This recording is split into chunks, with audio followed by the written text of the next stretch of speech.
আপন ঘরে পরবাসী Angel Di Maria যেতে পারছেন না রোজারিওতে। জন্মস্থান থেকেই একের পর এক হত্যার হুমকি পাচ্ছেন আর্জেন্টাইন বিশ্বকাপ জয়ী ফুটবলার। তাই ক্ষোভ, অভিমান, আক্ষেপ নিয়েই জানিয়ে দিয়েছেন ফিরবেন না।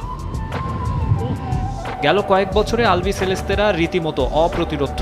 2021 থেকে 24 সালের মধ্যেই জিতেছে 4 ট্রফি, যার সবশেষটা জুলাইয়ে জেতা কোপা আমেরিকা। আর প্রতিটি ইভেন্টেই সাফল্যের পেছনে গুরুত্বপূর্ণ অবদান রেখেছেন আনহেল।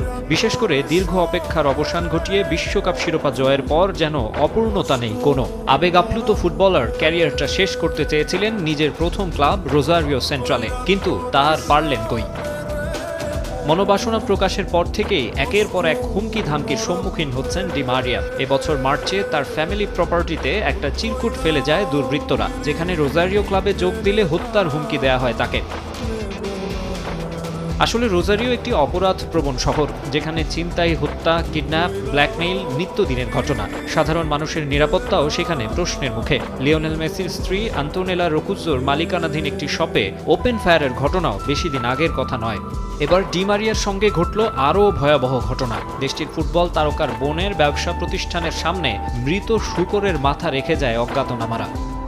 আমার বোনের ব্যবসা প্রতিষ্ঠানে একটা বক্স পাঠানো হয়েছে।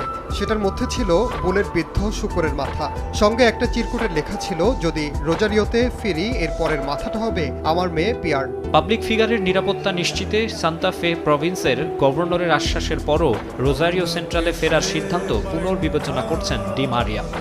এই অবস্থায় রোজারিওতে যাব না আমি। তারা আমার পরিবারকে হুমকি দিয়েছে, এটা কোনোভাবেই মানতে পারছি না। ডি মারিয়ার এমন সিদ্ধান্তে আশাহত নেটিভ ফ্যানরা। সুপারস্টারকে নিজেদের আঙিনায় খেলতে দেখার সুযোগ হারাচ্ছেন তারা।